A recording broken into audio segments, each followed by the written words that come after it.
sick of the sight of blood. I think I shall not. I've never been tried yet.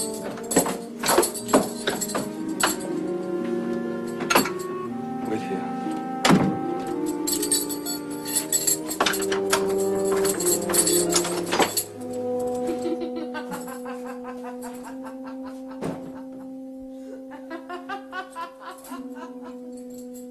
I will do as you say, sir. That was Grace Poole.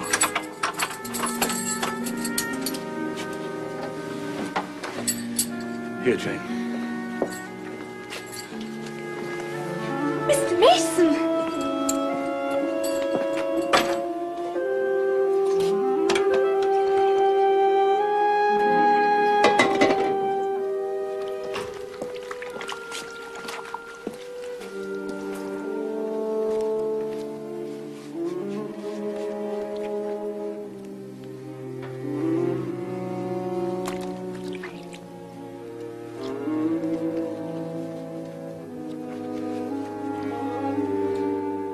The sauce.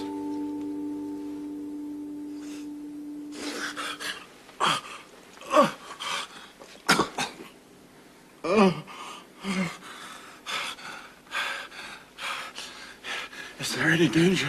No, man, a mere scratch. Don't be so overcome. Bear up. I'll fetch a surgeon for you myself. We'll be able to remove you by morning, I hope. Jane? Sir. I must leave you in this room with this gentleman for an hour, perhaps 2. Yes, sir. Take the sponge. Now wipe away the blood whenever it begins to flow. If he feels faint, there's a glass of water on that stand. Put it to his lips and use the salts. Very well. You will not speak to him on any pretext. Harry Rochester. And Richard, it will be at peril of your life if you speak to her. Open your lips, agitate yourself, and I'll not be answerable for the consequences. Remember, not one word must be spoken. Not one word.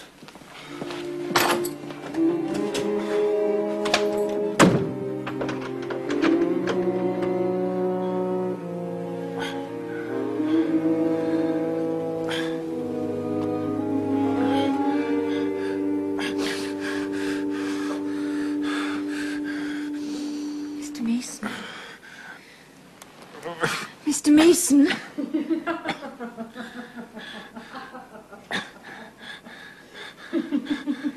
Try to keep your eyes open. Try.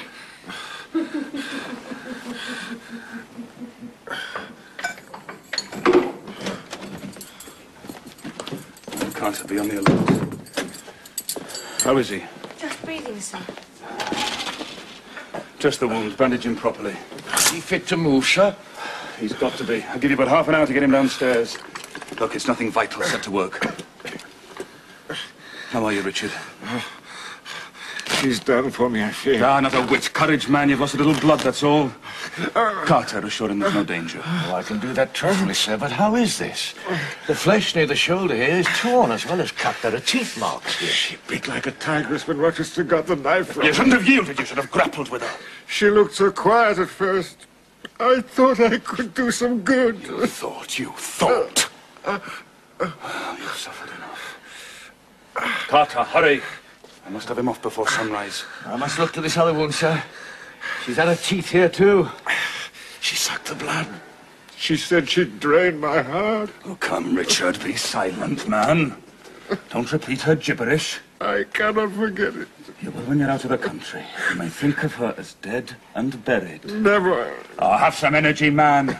You thought you were dead as a herring 2 hours since. You're alive. I'll make you decent in a trice.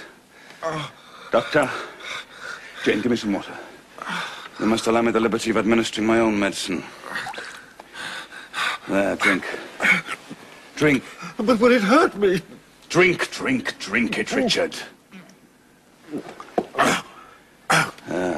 You'll be able to stand with help in a few minutes. Jane, get down to my room, open the wardrobe, bring me a clean shirt. Get Mason's cloak from his room. Come back and tell me if anybody's about. Be quick.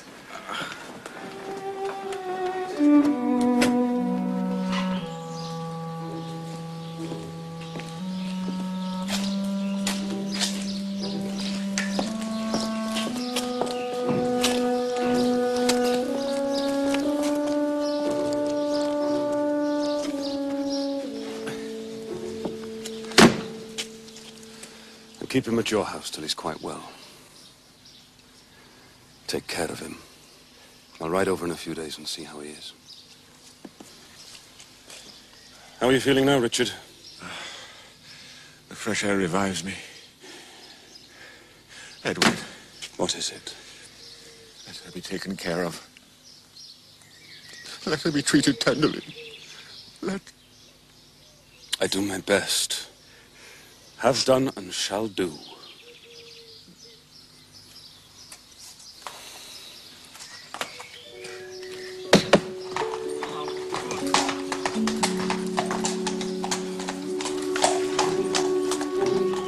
It's been a strange night for you, Jane. You look pale. Were you afraid when I left Mason with you? I was afraid of something in that other room. I'd locked the door. I'd have been a very careless shepherd if I'd left a lamb. My pet lamb, unguarded, so near a wolf's den. Will Grace Poole stay here now, sir? Oh, yes. Don't trouble yourself about her. Put it out of your mind. Your life is not safe while she stays. I'll take care of myself. Is the danger feared when Mr. Mason came gone by now, sir? I cannot vouch for that till Mason is out of the country. Nor even then. To live, for me, Jane, is to stand on a crater crust that may crack and spew fire any day. Now you look puzzled, and it's cold. Not another word till you've been nourished. But, sir... Do as you are told. Brandy and biscuits will do. No servants needed.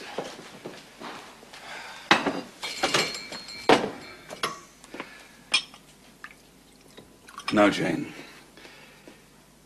You are my little friend, are you not? I like to serve you, sir, and obey you in all that is right. Precisely. In all that is right, only that. Well, like Mason, you too now have power over me. You may injure me by speaking. I dare not tell you more. If you have no more to fear from Mr. Mason than you have from me, sir, you are very safe. Well, God grant it may be so.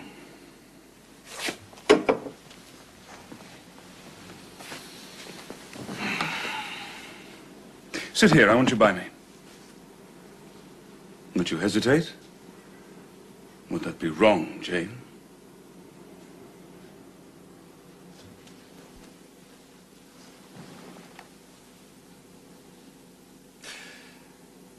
Now, Jane, I'll put a case to you. Suppose you were no longer a girl well-reared, but a wild boy indulged from childhood. Imagine yourself in a remote foreign land. Conceive that there you commit a capital error, never mind what, but one whose consequences must follow you through life and taint every hour of your existence. An error? An error, not a crime. No shedding of blood or any other guilty act. I speak of error. Now, in time, the consequences of what you have done become utterly insupportable.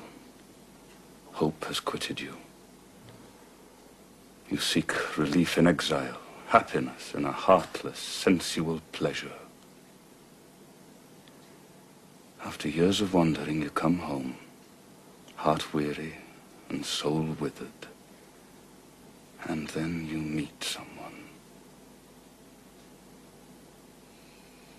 Never mind who or how. And you find the goodness you have sought for 20 years. Such society revives, regenerates. You long to recommence your life in a way more worthy of an